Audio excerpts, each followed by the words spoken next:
Yo, what's up, ComPODres? Welcome back to another episode. It is your host with the most from the West Coast, SB Press, reporting live from Mastermind Media. Good looking on the new mugs, by the way, Mark. That's right. And to my right, the man himself. And also to my right, Joe Rosati himself. What's happening? And ladies and gentlemen, we got an awesome treat in the house. We got the man, the myth, and the living legend, young Boss Crook. What's happening? Nah, you happening. And like that, ComPODres, let's get it happening. I need all the wins, yeah. Ain't no L's, I gotta get a no call and quits, yeah. Gotta keep on moving no matter how hard it gets, yeah. Better move out the way, cause I'm coming with harder hits. Ladies and gentlemen, we got the young Boss Crook in the house.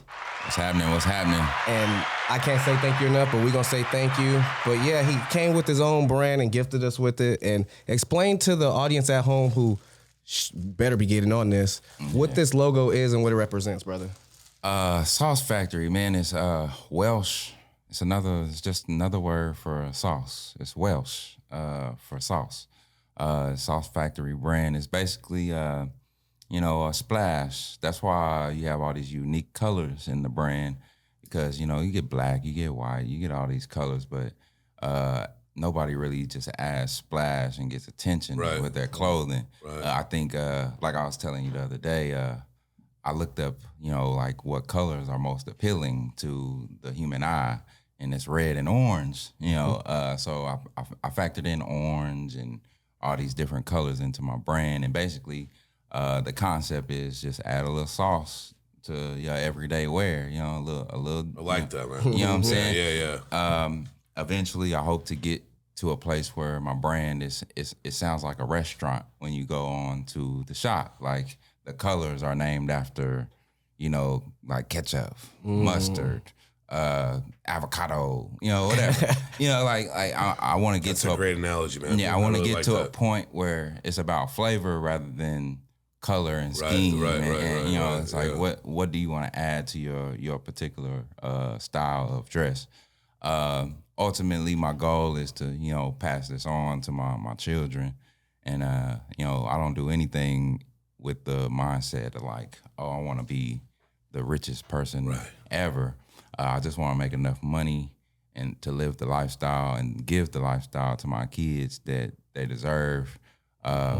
And kind of have something to hang my hat on when I'm dead and gone. Like, I don't want to be like, oh, all I got for you is a life insurance policy, whatever. Or debt. Yeah, exactly. Yeah. And that's for sure no debt, period. But I just want to spend my time doing things that I know I love to do and I want to do, and what God called me to do. Right. Because that's my purpose. I've always known that I was going to have a business since I was like 7, 8 years old.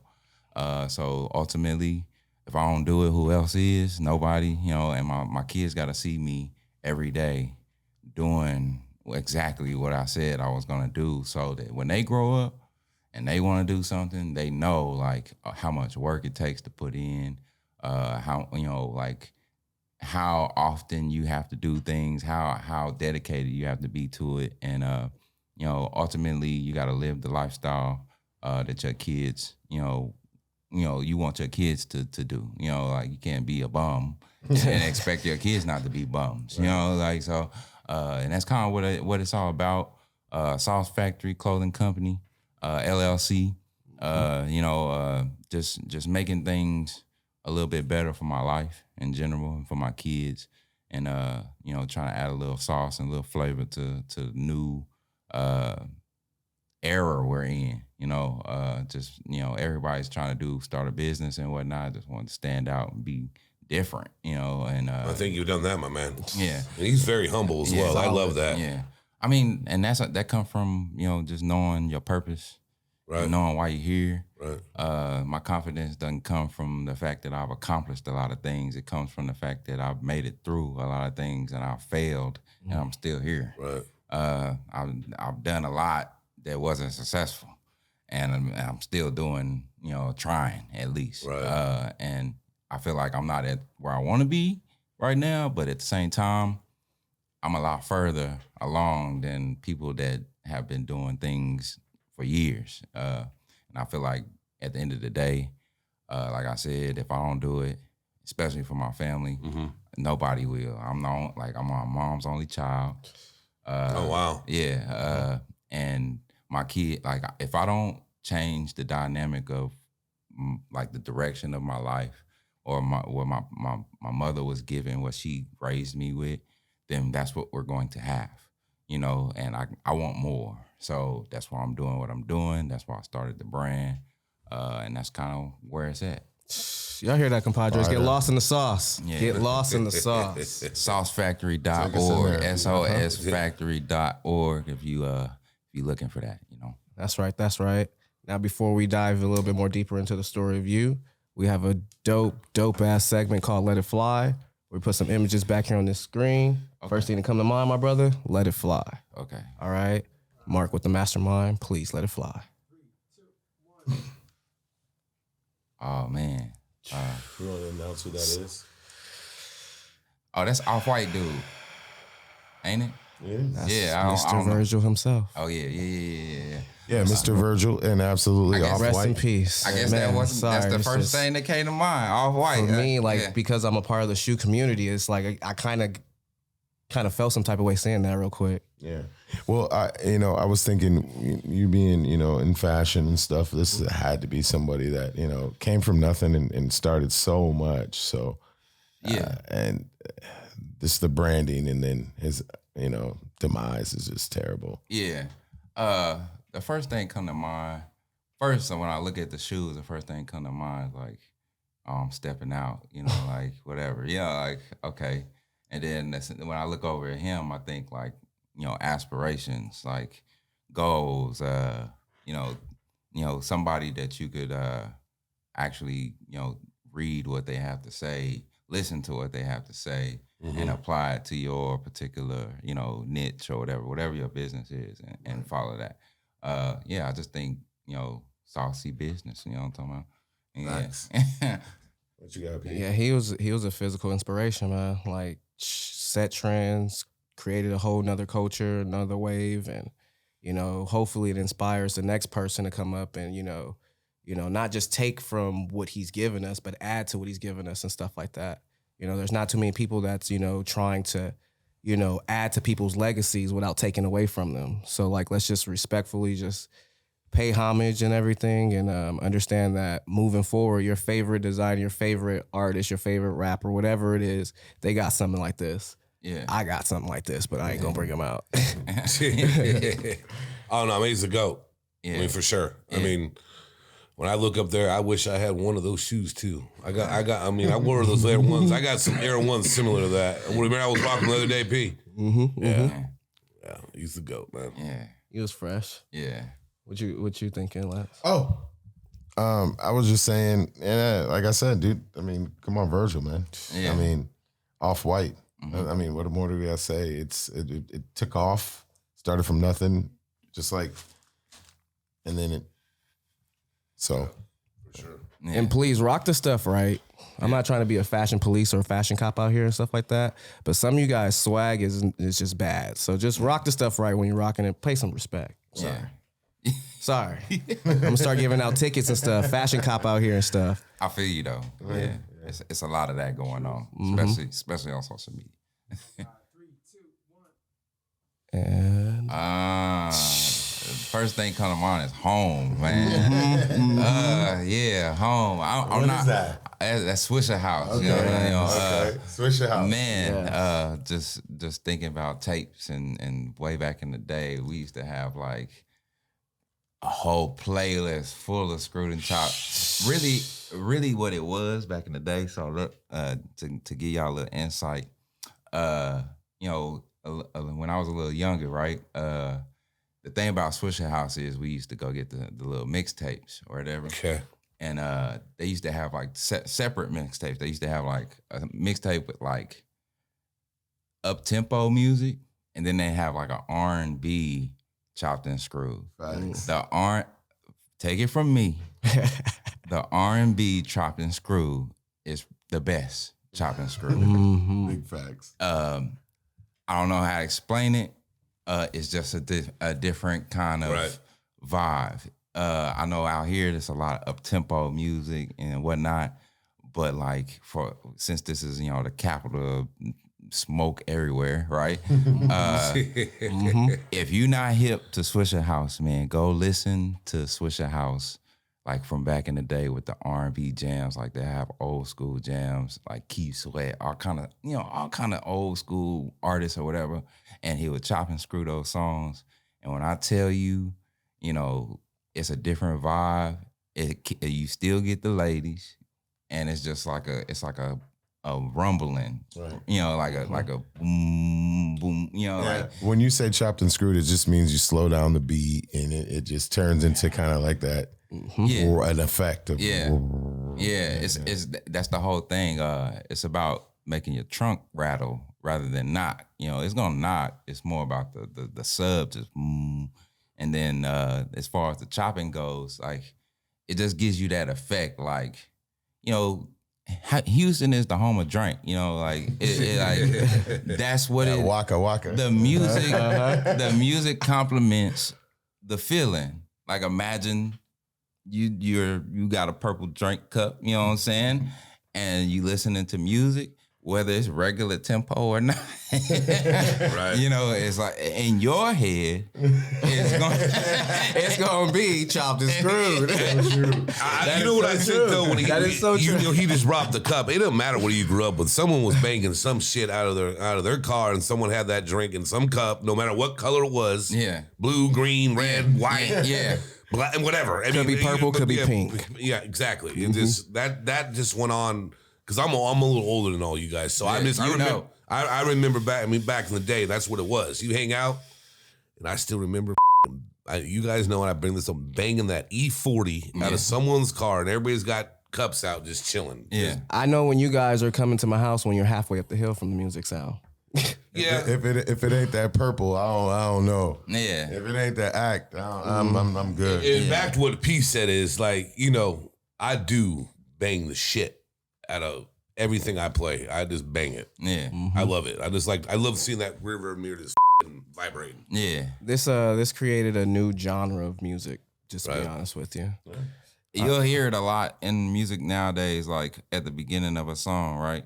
You'll hear like the beat is slowed down, or at the end of a song, you'll hear the beat is slowed down. And that's kind of what it is. Like it's Drake is somebody that uses that. Houston was an avenue. It was a highway for him. If he didn't go through Houston, he would not be who he is.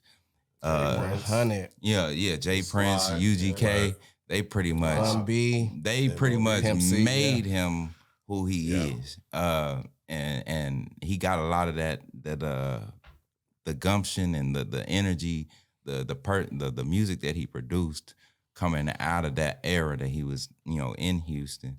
That was so far gone. His first, you know, tape. So dope. Literally like the best. It's still his best work. You know, exactly. Yeah, it's literally his best work. He hadn't made an album that sounds like that one in a long time. And won't. He probably won't. It was a different drive. Right. It was a different. It was still hungry. It was more hunger. Yeah. It was still. I hadn't accomplished anything yet, and you know, I think the South, like when you go through the South, it gives you like a culture boost, because it's still a lot of you know Black people living there, thriving there, and whatnot. And you know, if you haven't tried to go to the South, you should, because it's a lot of our culture, you know, stuck there, and it's not, you know, most African American people migrated to the West, you know, and they still are, but at the end of the day, if you don't go through the South and you don't pay homage to where those people came from, your family came from, you kind of like missing the point of you know, legacy and whatnot. So it's just so that you gotta, you know, remember where you come from. You know, kind of get lost sometimes in the era we're in. But I just remember like the South, like you need 3 coasts to be successful, not one. Right. So like you can be successful just one coast, and that's a particular kind of coast. But we talking about commercial. So you need California for sure. You need the third coast, which would be Atlanta, Florida, Texas, those particular states. Then you need the East Coast, which would be New York, Baltimore, Michigan, Detroit, and stuff like that. Like places that are like basically flooded with diversity, right? And you got to kind of start from there. But I think, like I said, for his career going through the South like people don't realize how much of a good choice that was for him. That's what created his legacy, and then he started venturing out.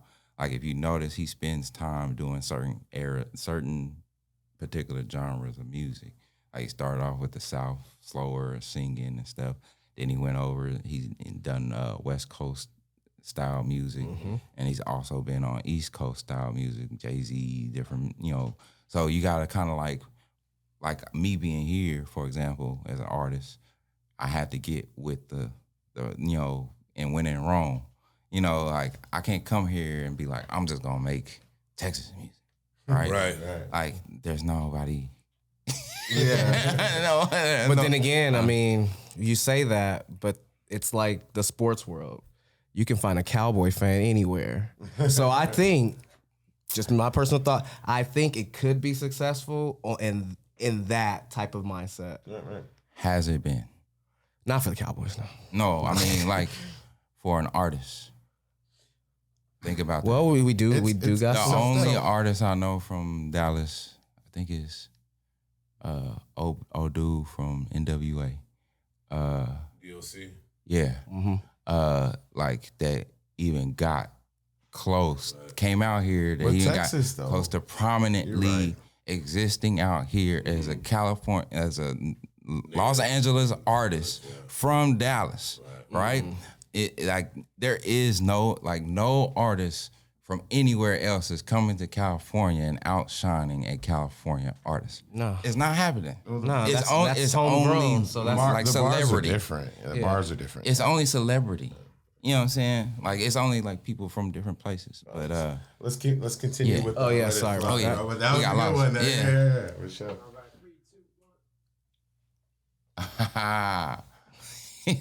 it just things remind me of Dallas, man. That's Come on now. yeah. Let's hear about this now. We did some digging in this one. Yeah, this is like a prominent chicken place, in Dallas, man. Like it's kind of like Roscoe's and Chicken and Waffles, but it's just a little different. That's all. You're gonna hear this. Anybody that rap in Dallas, any artist that rap in Dallas, probably done made a mention of this place. Like, Is this specific to Irvine or is it DFW? you mean Irving? I'm sorry. Yeah. Irving. My bad. Nah, this is Dallas. Like Dallas. No other place has Rudy's Chicken but Dallas. You got to go to Dallas. But they got other places, but this is like one of those places that it's memorable. It's the thing that everybody talks about. It's like if I come to Dallas, I gotta go to Rudy's Chicken. Kind of like Pink's out here, which I've never been to. I think that line is way too long. Yeah. I think I had a Pink's hot dog one time at Hollywood Park when it was open. And like I said, that looks like something I would want to go to right there for sure. Oh yeah, lines like that, you got to be in it. Well, that's it's like one of those. It started off as from the bottom, but you deliver quality. If it if food tastes good, it'll sell itself. Like that's the one thing I will say. And it's just one of those places that I think that number still work too. Wow. Like for real. Wow. I'm pretty sure that number still works, bro. For sure. We got a few more for you as well. I'm gonna try that number after the show. I was hoping that would bring you back home a little bit. Yeah. What else we got? Hey, bro, I had to do it. I heard you were a Cowboy fan, so I want to know what the hell you think about this dude because you brought up Bum earlier. Yeah. He's in my bum category. You know what? I have a hate-love relationship with A lot of people do. Stephen A. Smith. The dude cracks me the hell up, right? I can't that's what I do. Like, if I don't watch anything on TV, it's ESPN. If I have my choice, if my kids didn't come in like, hey, we want to watch this, I will watch ESPN all day. That's my news. I watch that before I watch like the weather. Like it's it's just in me, all right. And I've always been up when Stephen A. was up talking his mess, you know. And I feel like without Stephen A., the Cowboys wouldn't get as much coverage as they do. Like, it's unnecessary. Like that. Balance too, right? Yeah, exactly. It's called beating a dead horse to death. Yeah, it's like, why are we even talking the smallest thing? Like, we talk about that. Well, for no to me, reason. which is crazy, because everybody knows in this room, I'm a really educated NFL guy. I'm a diehard Raider fan, but I know about the NFL. And I know about you guys' fan base. And I respect your fan base. I respect everyone's fan base, basically. Yeah. How this dude has not had something thrown at him, assaulted or something by anybody from Cowboys, the fans, it surprises me. I'm serious. In this day and age, how people are. Well, he doesn't do it in an offensive way. It's just all fun and games. No, I don't know. People get exactly. And he has security, hired security. Like, but still, I mean, he just talks so much shit. He's entering the building in a different place. Like he's not like the people on his show. Like when those Dallas fans are like right there. Yeah, that's what I'm saying. Like those people are not the kind of people that do that type of crap. Right? The people that do that type of stuff got the like $500 seats. Or $200, $100 seats in the rafters, and that's upset what I talked about because they got to save. No, you're right. And you know right because it's funny because when I was working the other day, someone brought that up about sitting place. I go, bro, if you go to a third deck anywhere in the nation, you're gonna have riffraff and you're gonna have ruckus. It's just facts. It's the cheapest seats. Like you're right. You made a valid point right there, and I agree with you. But it's very entertaining because I mean he's an in-closet Cowboy fan, isn't he? Nah. I think he is. I think what it is I think he also. I mean, isn't he an Eagles fan or Giants fan or something? Like that? He's a Steelers. He's a Steelers. Steelers fan. Yep. Okay, yeah. He's from New York. You know, like for me, I feel like you either love the Cowboys or you love to hate the Cowboys. And that's him. And yeah, he's like it brings him joy to just see us do bad, you know. You know what's crazy about this? Since we're on the Cowboy subject, I'll just make this real. You know, I watched some documentary the other day.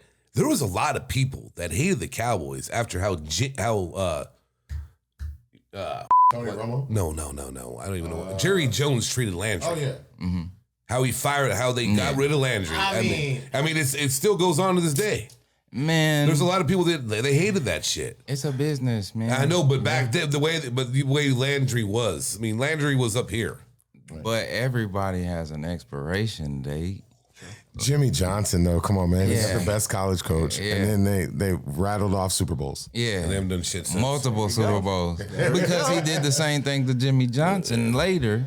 And so do you like Jerry? Heck no. What I will I think there's some people that do. What I will say about Jerry Jones is the most expert level marketing genius ever for a particular brand. And the reason I say that is the Dallas Cowboys are the most earning sports memorabilia. Like what? Yeah. Like they're called America's team. Yeah, the star or whatever is everywhere. Million, all the soccer clubs. Yeah, Lakers. Another high. Yeah, but it's crazy, and I feel like that's what his expertise is. It's not necessarily football, even though he played football. Arkansas. He played in the era. Let's not bring up any old pictures of Jerry Jones like they did, because that wasn't a good look for him. That wasn't a good look. What we got next, Pete? All right, do we got another one up there? Let's do one more. Ah, man. Boom. Mike Jones. Who? That's Swisher House. Right? Man, I like Mike Jones, but I was a Chamillionaire, man. Yeah. That's me. Back in the day, Chamillionaire, DSR, which is Dirty South Riders. That's a Dallas. Like they used to hop on, like industry beats.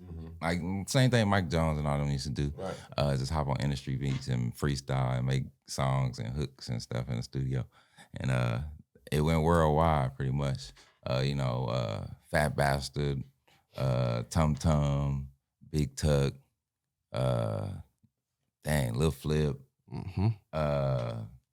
The list it's long. It's so long. Speaking of phone numbers, like we said earlier, I heard that phone number from that song is still in 281-330-8004. The fact that you remember it, I don't remember it. My memory is impeccable. That's crazy. I don't even remember that. So, shout out. Man. I remember I had that on my voicemail about that. Ring my with his. When I just moved out here, I put it on her. Right, my agent called me. She goes, you know what? You might want to be a little bit more professional. You shouldn't have that on there. I just remember that about him. It's so funny how music from then can still be relevant now. Yeah. Back then you didn't want me. Now I'm hot. You all on me. Yeah. Just let that sit. Just let that sit with y'all. Yeah. Seriously. I mean, just look at them. I mean, what's that? A 7X? Not to 7X Pro Club right there. Yeah, I'm about to say not to knock. No knock on all respect, all love to Mike Jones or whatever. But bruh ain't. I know he probably wasn't getting on pulling the females like talking about. But before he looked like that. He showed. Like man, he wasn't having. I mean. Money make people look appealing, you know what I'm saying? So all I'm saying is no disrespect, but I know you wasn't on the hoes like that, you know what I'm saying? So, but yeah, oh man. And then like I said, I'm not I like Mike Jones, but I'm not a big fan of Mike Jones. His competition and rival was Chamillionaire, and I was I was with Chamillionaire and Paul Wall, right? So, man, if you don't know the story about that particular rivalry, oh my goodness, the Chamillionaire, and back in the day when they used to make mixtapes, Chamillionaire pretty much ended dude mixtape career, man, like. Too much. He was doing too much. Like he just kept coming with more and more diss tracks, just over and over and over and over again. And it was ridiculous. It was ridiculous. Good catch. Yeah. It was ridiculous. He had so much content to right. I believe we still got content. We still got content. Yeah. No, that's it. Yeah. Okay. Because I definitely got to get into your content. Okay. Right, we got to get into your catalog. We got to get into you. That person was then. So let's get into the person that's now. Okay. Young Boss Crook. So let the ladies and gentlemen at home know, your current project that's out right now, so we can get them up on the music that's going on right now. Well, I literally just dropped a video on YouTube. Matter of fact, go follow Young Boss Crook channel. On YouTube. Shit was fire. I watched that shit too. I just watched that shit. Yeah, it was great. I literally, he saw me the day I went to go shoot it. That shit was fire, bro. Literally, like me, the homie, his lady friend, and his cousin. Like, and it wasn't. They didn't do nothing. They didn't help or nothing like that. They were just there. Them being there physically was the support. But the shout out little bro Twan, he helped me shoot it. He basically did all the shooting, and I edited it. I edited everything. But you said as soon as y'all got in the car, you was editing. Yeah, like I was on it, pictures, everything. I mean, I don't sit on my phone and stroll and whatever. It's a $1,300 phone. Why would I? I can tell him, bro, talk that shit. Yeah, like, okay, so it's a story behind it. I know I'm supposed to get I know I'm supposed to get into my content, but like before I even do that, everything I do, everything I put out, my hands touch. And what I mean by that is I do everything from my phone, literally from my phone. I have a Galaxy Note 20 Ultra. It has a stylus and whatnot, right? I do graphic design. I edit videos. I make Instagram content. I make like promo videos. I make mock-ups for my website. I design my website. I designed two websites actually. I've filed for LLCs. I've done all kind of. Right, you done do everything. Yeah, exactly. Like from my phone. So my point is what I'm getting at is, if you pay all this money for a phone and service and whatnot, and you got a computer in your hand, and you're not using it in a fashion that gets you somewhere, it's just distracting you, then you've lost the point. You're in too deep into the world, and you're not gonna get to your goals like that. You gotta stop your mind for a second, like look what you're doing, and then I was talking to you about this the other day. Don't do that. Catch yourself, and then like, look, I could be doing something more productive with my time on my phone, literally, like rather than looking at Instagram. But back to the content, you know what I'm saying? I just dropped a video. I'm about to drop another one, Back from the Future, and then I'm working on some music. I got singles out that I've dropped. My latest single is called Britney Spears, and that joint, Fire. Yeah, like Fire.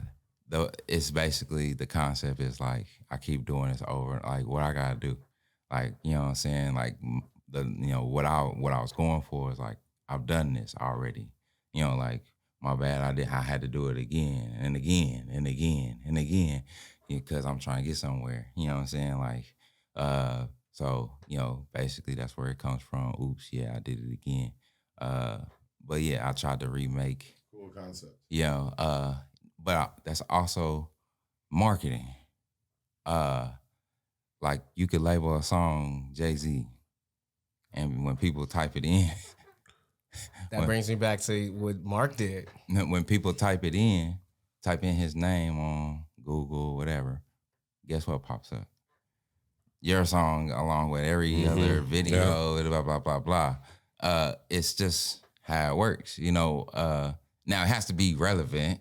You can't just be like, the song is about, getting females or, whatever, and then label the song Jay-Z. It has to be relevant. But my point is, you have to, like, attack a certain way.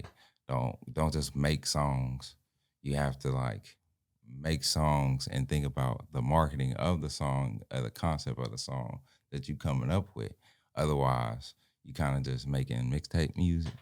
And I'm a firm believer in trying to make every song a hit. Like, it's got to not only sound good for the streets, but sound good commercially.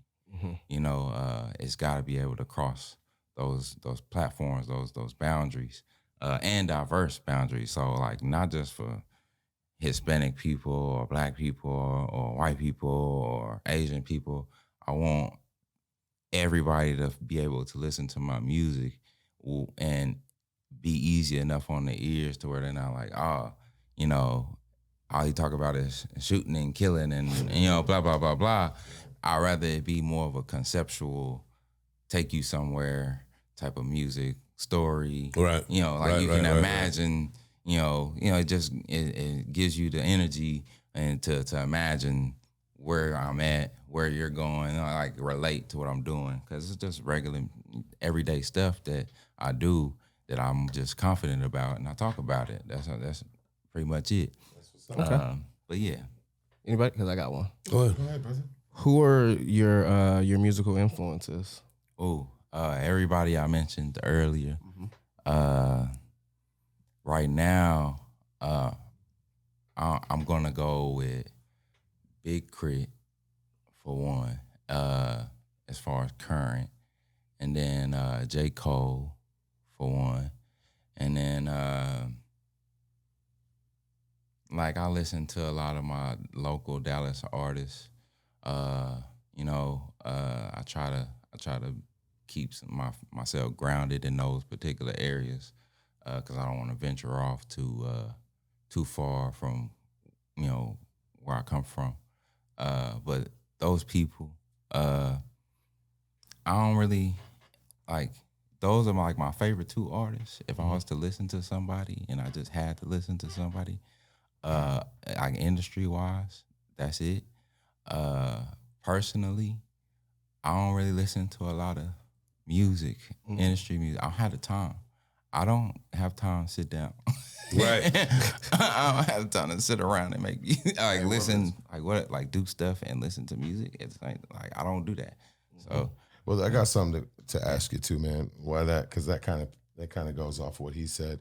So this week, we have a subscriber question. Dustin started this off. Yes. Want to do the announcement? How you do Yes, compadres, we have a subscriber question of the week where, you guys tune in or, do your thing, leave us a question in the comment section, and we bring it up with the rest of compadres here. So what we got, Lance? So this week we got from at Jody Craft Music. Yo, Okay. What's up, big Jody? shout out and appreciate you, brother. Appreciate you. Are there any specific books, movies, or songs that have profound impact on your positivity journey? P.S. What's in the mugs? Do we do the mugs first? I think we should do that, but it kind of ties into what we were just saying, right? So that's why I wanted to do it at that point. I didn't even know. I didn't even think to look in here. I was like, dang. Today I'm clear. Sometimes it'll be a little purple in there, but today I'm clear. Is it Sprite? Yes, it's Sprite. I got a little bit of Coke Zero in here, coffee sometimes. Yeah, we gotta leave. I'm always water. Yeah, you gotta leave some mystery, man. But I'll ask it again. Is there any specific books, movies, or songs that have profound impact on your positivity journey?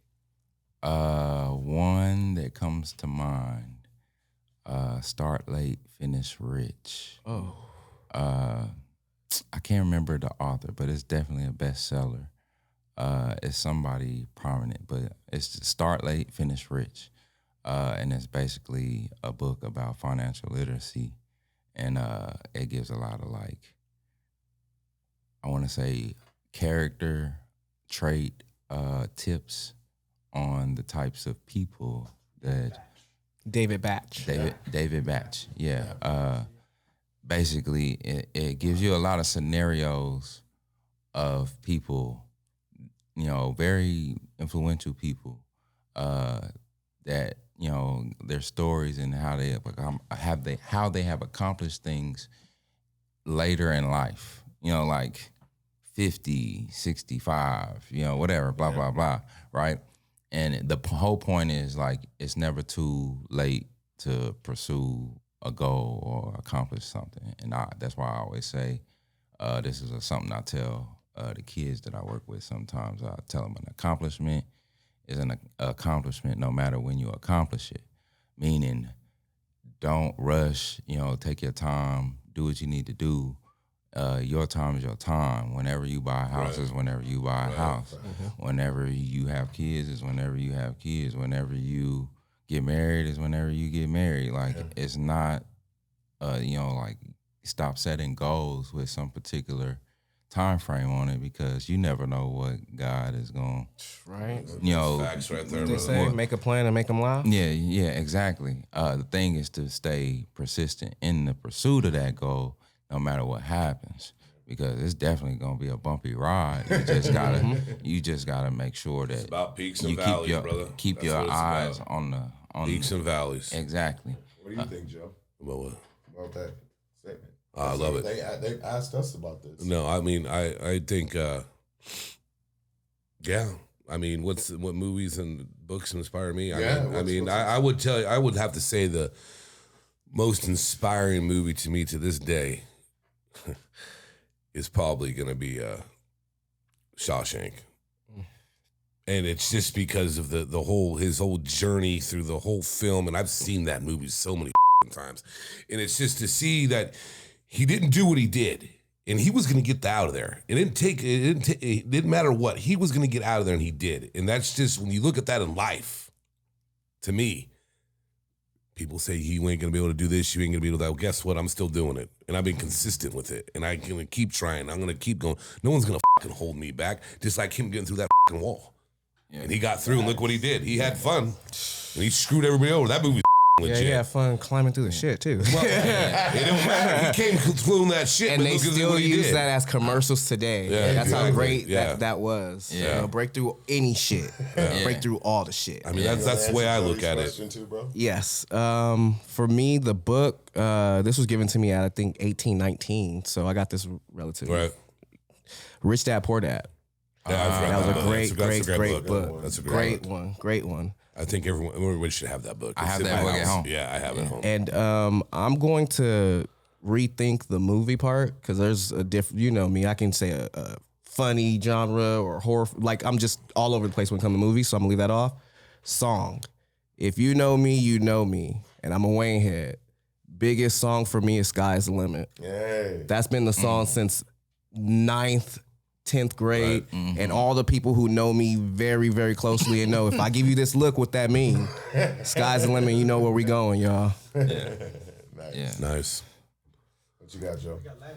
Yeah. What you got? Yeah. Well, He does. Because you're so. I need guys to know what killed. you. You I guys need to know what said you everything read dope. though, bro. I need to know. I'm gonna throw. I'm a left. You know, I'm left field. Here we go. Let's go. I'm gonna say "Sia Alive" Okay. as a song, right? I don't know if anybody's heard that. You guys have heard it, right? It's I will. multi-platinum, right? I definitely. I played it in the whip on the way here a couple times. Then that was a song I'm that we so- actually used. Yeah. We used that song. Fire. We used Yeah. it. Eh, I like the message behind it. The lyrics. It's probably like 6 or 7 minutes, but the wave that you're riding throughout it all is incredible. The lyrics are just amazing, and I'm all about lyrics. So that's what a profound, thing that did for us, Jody. So I think we drugged that out a little bit too long, right? But Jody, thank you, man, for your question this week. Appreciate you, brother. We appreciate the love and support. And thank you. And like that, ComPODres, again, send us in some questions in the comment sections or hit us all up in our DMs and stuff like that. Because again, without you guys, this ain't going nowhere. And we want to continue to make you guys a part of this as well. Absolutely. So yeah. So I have one more question for my guest, and I like asking this question now, and I think it's fun, but it's also very intriguing. Yeah. If you could change one thing in the world, what would it be?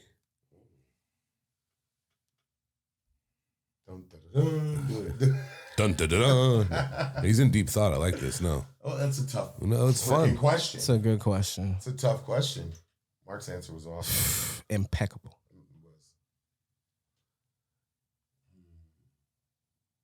Let's see. Okay. That's gonna be a hard one, but in the state of the world right now, So do I. I would change the need, like the feeling of inferiority in humanity. And the reason I say that, right? Fuck, that's deep. I love it. The reason I say that, right, is because I feel like that's the stem of all like anger or resentment or jealousy or whatever. Hatred. Yeah. Hatred, yeah. Yeah, things that breed destruction, right?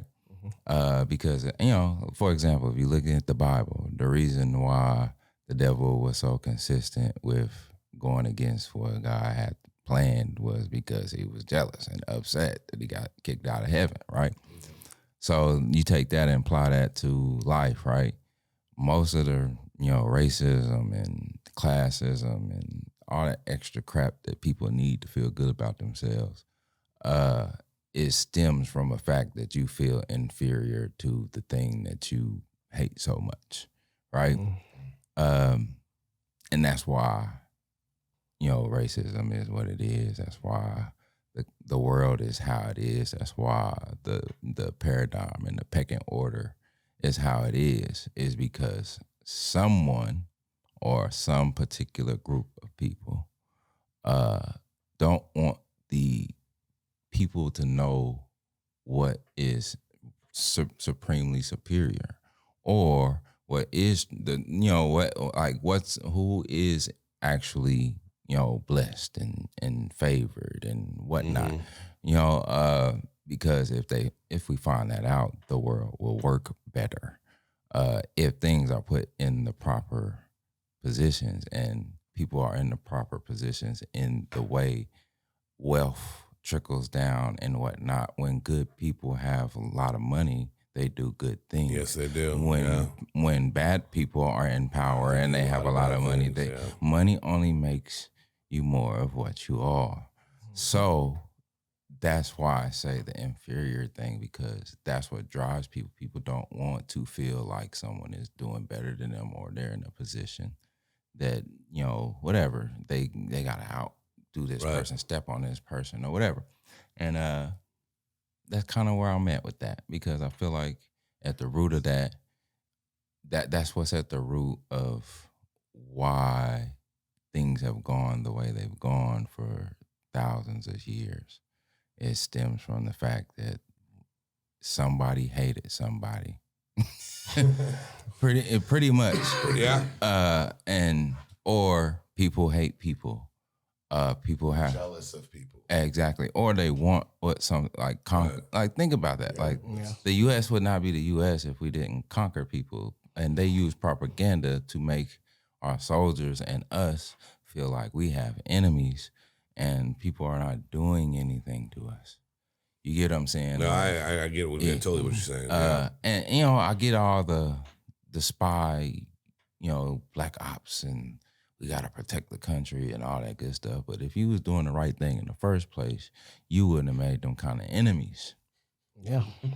Why are people so mad at you that they want to? I know. I get you, brother. Harm or do anything wrong. Exactly. I love your answer, man. No, I love asking, because it's such a deep question. Well, supreme power and superpower over the world is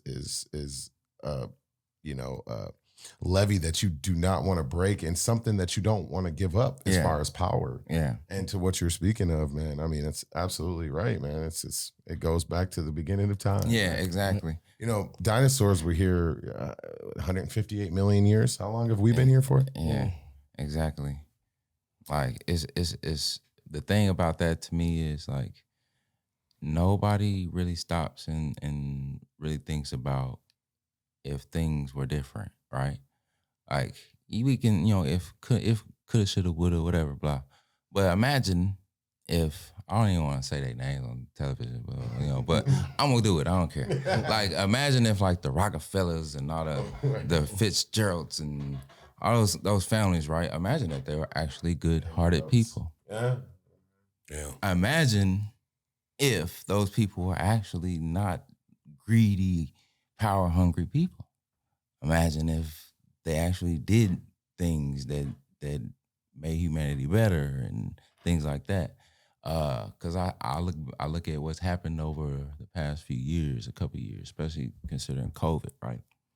I have a whole theory about that, but let's get into why that even needed to happen in the first place, okay?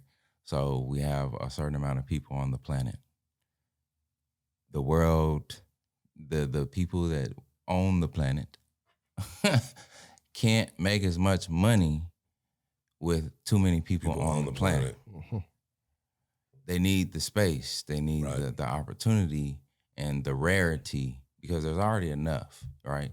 But they need the space to be able to dump their stuff and do things. If too many people, they have to build more places to live, this and that and this and that. They run out of space to do whatever else they need to do, right? Some people start selling their own land, and then they start losing their own equity. Exactly. Plethora, a lot of things. Yeah. So I'm just talking about naturally wise. You can only mine so much.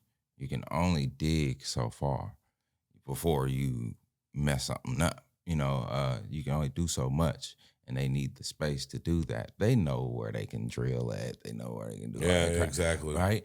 So they can't let people grow so much that they invade those areas where those natural resources are left to still be, taken, right? I see where you're going. Long story short, people passed away, people died. If you catch on to the whole point of that thing, it was attacking a certain demographic. Like, it was crazy. Like, the fact that it was literally able to take out a specific group of people that they needed to lower the mortality rate and the birth rate. So what did it do? It attacked elderly people. in young people because their immune systems are the most vulnerable. Yep. So Not strong enough or weak. exactly. So then it started taking that. Yeah. Man, we can go deep diving into that on the Patreon. That's right. But yeah, long story short, I hear you, bro. all that to say this, right? Imagine that never needed to happen, right? Like, because there's ways. There's always a different way, and I just feel like, once things shift into a actual stage where the world is run by good people, then you'll start seeing what's What's the world really supposed to be? Yeah, exactly. But hey, that's optimist. That's like spiritual way, like way out there, like shaman type stuff. You know what I'm saying? Right, though. But who's to say that ever happens? It might not happen during my lifetime. Mm-hmm. I'm at peace with that, right? This is the world we live in, but I'm gonna project what I feel should be the right, energy, and try to teach that to my offspring to make them change the future. Like I don't want to raise people that's gonna be destructive. Right. I want people that's gonna build and make things better for the future. So that's just how I feel. If we can't change the world, then we should help the next generation do so, and then the next and the next. Each one can teach one. Mm-hmm. Let's get us into our inspiration. Yes. This is a positive period of the podcast. Before we go ahead and sign off, we leave the ComPODres at home with some positivity until next time. Yeah. Give the ComPODres at home a little bit of positivity, brother, to leave them with. What can I say? I just feel like always do what you love. I know you gotta go to work. I know you gotta feed the kids. You gotta, get up every day and do this, clean the house, whatever, blah, blah, blah. But make time to do what you love so that you can refill your cup and do those tasks that you don't like doing or you may not want to do. Because that's what makes living, make a life worth living is like doing something you love to do throughout that life, and maybe becoming an expert at that thing, right? And whether you become famous or not is of no consequence. You just need to just focus on doing the things that bring you happiness, whether it be traveling, going to see family, whatever it is, reading, writing, whatever your thing that brings you peace and brings you happiness, do that. And it'll make you a well-rounded person. There we go. I love Straight to see facts. that. Straight facts. You get to see people's mindset, right? So go ahead, P. It's on me or No, P. You Mr. Inspirational. y'all love going last, but I'm inspirational. I think the inspiration go last then, but we'll go first. Yes, I said it. Wow. This one is some real stuff because a lot of people say this a lot, and I need everybody, not just us here, everyone at home. Let's change things from trying to doing. Trying is a state of mind. Doing is a state of action. So I challenge everybody out there to be great on purpose. Go out there and do what you love and make it love you back. Yeah. Yep. Mic drop. I hope y'all got one though. Mm-hmm. Let me hear this now. Why you sitting back waiting? Because you don't know what the won't fire off. That's why. I know I basically got the wheels turning. Silence is a beautiful thing, and everyone should use it. It's perfectly fine to take time out and just go ahead and just relax. Turn that phone off. You don't need anything around. You don't need the TV on. Let your thoughts go and just let your bliss come together and follow you. That's what I got for the day. He gave me those inspirational words a couple of days ago. Hey, that was some real stuff. He was like, "Hey, bro, find that bliss and let it out." Just let it out. I'll make it quick, but it's gonna be a little funny, and I wrote it down. Usually I freestyle, you guys. But I wanted to quote the great Kim Kardashian this week, right? Oh God. Great. It's funny, Great. right? Wow. Great. I mean, you guys take it how you want it, but remember that song when she goes, I didn't come this far just to not be happy. I didn't just come. Yes, I do remember. I saw it on the internet. Remember? It was a living meme forever. So, but I think what she meant was is to surround yourself with the right people, right? And people that are support systems to you that can help you grow and hold you accountable and make you the person that you want to be, right? So to sum up the great Kim K, that's what she really meant. So that's my inspiration for the week. At least that's what we're hoping she meant. Exactly. He summed that up. I saw it on the internet. You made it easy for her. You made it easy. Made it easy for her, right? All right, so we're gonna make it easy for y'all at this point in time, compadres. Y'all know what time it is. That's at ComPODres. And I am the one and only SB Press. To my right, Ilson himself. I am _Ilson. And also to my right, And Joe I'm the real Rosati. Joe Rosati. And please, young Boss Crook, let the audience at home know where to find you, brother. At Young Boss Crook, YUNGBOSSCROOK, all together, no spaces. Hey. Yeah, that's all you need. That's on all platforms, And right? that's all. That's yeah, right. pretty much. And yeah. also where they can go to get this awesome merch too. Yeah, just go to my Instagram. You know. You got www. Oh yeah. Oh yeah. Oh yeah. Let's do this. Yeah, Bust it. Oh, Bust it. That's dope. Bust it. Yeah. Oh, I'm rocking that. Yeah. Next episode. Let's do that. Let's do that. Yeah. So wait, what'd you say now? Wait, You can go to www.saucefactory.org to shop for merch and apparel. It's really not merch; it's more of a clothing line. Right. But yeah, you can shop there. I also have my record label website. You can go there to view or purchase a song or whatever if you just want it on your phone or you want to support. You can purchase a song for $1, you know. Long story short, that's www.saucefactoryrecordsllc.com. That's right. I'm pretty Like I sure they can said. scan that QR code if they see it on camera. It's gonna be there. He's a businessman. He's a businessman. That's right. That's a, right. That's a QR code to my Spotify. It's an album called Sauce City. Basically, it's got a whole bunch of jams on it. You know, like I don't even want to get into it. But, We're gonna bring him back and get more into it, ladies and gentlemen. yeah, but yeah, just run it. You know, that's all I'm gonna say. You know, I'm just trying to do a lot. Oh no, no more trying. We doing a lot. Oh yeah, we doing. We doing. Yeah, No more trying. We definitely gonna have a part 2, man. Yeah. Yeah, for sure, man. Yes. Yeah, I'm ready. You know, I'm just making it happen. It's a lot, but you know, if you hop on, you're gonna enjoy the ride. I promise. That's right, compadres, and don't try, do it. And like that, compadres, we're I gone. need all the wins. Yeah. Ain't no L's, I gotta get it, no call it quits. Yeah. Gotta keep on moving no matter how hard it gets. Yeah.